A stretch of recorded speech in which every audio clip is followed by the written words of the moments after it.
ये state BJP को हारना चाहिए था। बहुत से फैक्टर्स थे जो उनके खिलाफ जा रहे थे। तो अगर आप यहाँ पर भी अगर नहीं हरा पाएंगे बीजेपी को तो ये बड़ी तकलीफ दे बात। ईवीएम को ब्लेम करना तो बड़ा आसान है ना, तो वही ईवीएम से आप जीत जाते हैं और फिर अगर आप हार जाते हैं तो ये गलत बात है। 10 साल की एंटी इनकम्बेंसी का फायदा कांग्रेस पार्टी को उठाना चाहिए था। लगता यह है कि उनके इंटरनल डिफरेंसेस की वजह से उसका फायदा बीजेपी को हो गया। हमको जो गाली देते थे लोग कि आपके खड़े रहने से सब बीजेपी का फायदा हो रहा है, मैं फिर से कह रहा हूं, हम तो थे ही नहीं वहां पर, तो कैसे जीत गई बीजेपी? क्या क्या अनाप शनाप बोलते थे हमारे बारे में, ये टीम वो टीम। अब जब वहां पर बीजेपी जीत गई, जिम्मेदार कौन है इसका? और दूसरी अहम बात यह है कि 10 साल की एंटी इनकम्बेंसी का फायदा कांग्रेस पार्टी को उठाना चाहिए था, मगर लगता यह है कि उनके इंटरनल डिफरेंसेस की वजह से उसका फायदा बीजेपी को हो गया। और तीसरी बात यह है कि बीजेपी को अगर आप जरा सा ही मौका देंगे इलेक्टोरल बैटल में तो बीजेपी उसका फायदा उठा लेती है। और आखिरी बात यह है कि 2024 के चुनाव के बाद भी और पार्लियामेंट में मैंने कहा था कि जो लोग इसको कह रहे हैं कि ये बड़ी नफरत पे कामयाबी हो गई, मैं उस वक्त भी कहा था कि वो बात नहीं है। तो बीजेपी की ये कामयाबी को अब जो हो रही है अभी, इसके जिम्मेदार कौन है? तो ये है असल कांग्रेस पार्टी पे निशाना नहीं, निशाना नहीं है भाई। मेन अपोजिशन तो आप ही है वहां पर, मेन अपोजिशन तो ओवैसी थोड़ी है, मेन अपोजिशन आप ही है। और 10 साल के एंटी इनकम्बेंसी के बाद 10 साल और फिर आपके हालिया पार्लियामेंट के चुनाव के नतीजे के बाद एक गोल्डन अपॉर्चुनिटी थी इनके पास कि बीजेपी को हरा देते वहां से, मगर वो नहीं कर पाए। इनका अपने इंटरनल डिफरेंसेस की बुनियाद पर, अपने एरोगेंस की बुनियाद पर, तो बड़ा इसको आप बीजेपी की जीत नहीं बल्कि कांग्रेस की नाकामयाबी बता रहे हैं आप। मेरा मानना यह है कि देखिए, मध्य प्रदेश में भी जीतना चाहिए था, छत्तीसगढ़ में भी जीतना चाहिए था, यहां पर भी जीतना चाहिए था। तो ये तीसरा ऐसा प्रदेश है जहां पर बीजेपी को हारना चाहिए था। असेंबली इलेक्शन बीजेपी जीत गई, तो ये खुद एक बहुत बड़ा पैगाम देता है कि किस तरीके से क्या हो रहा है।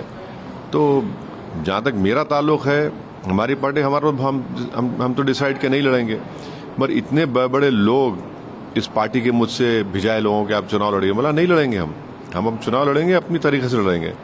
तो ये तो ठीक नहीं हुआ, बिल्कुल ठीक नहीं हुआ। और 10 साल की एंटी इनकम्बेंसी और इनएफिशिएंसी इतनी ज्यादा थी वहां पर, तब भी फायदा नहीं उठा सकी कांग्रेस पार्टी से। कल प्रधानमंत्री और भारतीय जनता पार्टी के अध्यक्ष जेपी नड्डा ने भी कहा कि कांग्रेस ने वहाँ जातिवाद किया, ये किया, बहुत सारे बातें बोली। क्या आप उससे इत्तेफाक रखते हैं? कांग्रेस को खासतौर से निशाना। अब देखिए, जीतने के बाद तो victory has many fathers, defeat has none, जो कहावत है, अब कुछ भी बोले जाएं।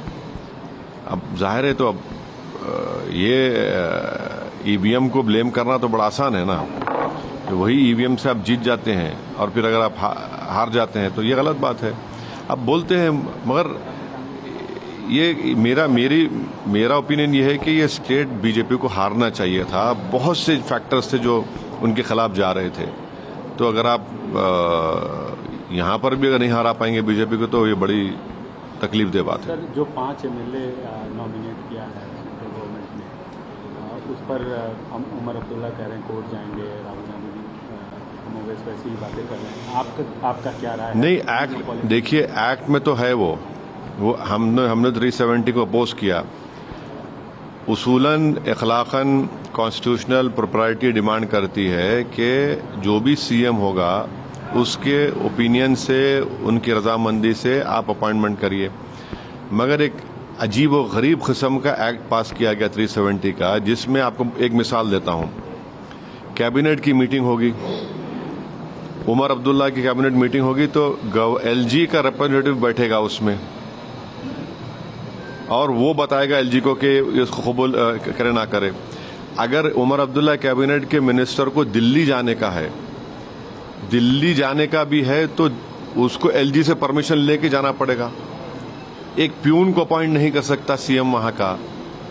तो ठीक है, ये बात बिल्कुल सही है कि कश्मीर के अवाम में जो गुस्सा था 370 को अबॉलिशन का, उन्होंने अपना गुस्सा का इजहार कर दिया। और फिर दूसरा ये है कि हमारे पड़ोसी मुल्क जो बोलते थे कश्मीर के बारे में, इलेक्शन तो हुआ, साफ सुथरा हुआ, इसमें कोई इनकार नहीं कर सकता, ये भी एक बहुत बड़ी कामयाबी है। तीसरी बात यह है कि जम्मू में आप देखिए कि 29 सीट बीजेपी जीत गई, वहां पर भी कांग्रेस पार्टी एक ही सीट जीती। ये चीजों को देखने की जरूरत है। कश्मीर छोड़ दी, वैली, अच्छा कश्मीर में तो बीजेपी ने बड़ा प्रोपेगेंडा किया था कि पहाड़ी गुज्जर वो सब जीरो हो गया, पहाड़ी गुज्जर मिलकर बीजेपी को हरा दिए। मगर जम्मू में 29 असेंबली सीट्स पर बीजेपी जीत जाती है और एक सीट पे कांग्रेस जीतती है। तो ये चीजों को देखना पड़ेगा। ये तो ठीक नहीं है ना, बिल्कुल ठीक नहीं है ये। भाई वैली में एक रिजल्ट आ रहा है, जम्मू में बड़ी पार्टी बीजेपी बन जाती है। तो मतलब जो ये 5 एमएलए नहीं, इस सही मानते हैं? नहीं, मैं तो पूरे एक्ट को ही गलत मानता हूं। इसीलिए मैंने पार्लियामेंट में उसका वो खुलकर हमने उसका अपोज किया था कि क्या सीएम होगा उमर अब्दुल्ला, बताइए। भाई उसकी कैबिनेट में एलजी का रिप्रेजेंटेटिव बैठेगा और वो बैठकर रिपोर्ट करेगा कि जो डिसीजन एक्सेप्ट करे ना करे। अगर उमर अब्दुल्ला अपने मंत्रियों को लेकर दिल्ली आना चाह रहे तो प्लेन में बैठ के ऐसा नहीं आ सकते, उनको एलजी से परमिशन लेके आना पड़ेगा। एक प्यून को अपॉइंट नहीं कर पाएंगे, तो पूरा पावर तो एलजी के पास ही है। अब देखिए ये तो बड़ी यानी गलत बात है ना। ये तो इलेक्टेड जनता वोट डाल रही है और पूरे इख्तियारात एलजी को दे रहे हैं आप, ये कैसे होगा बताइए।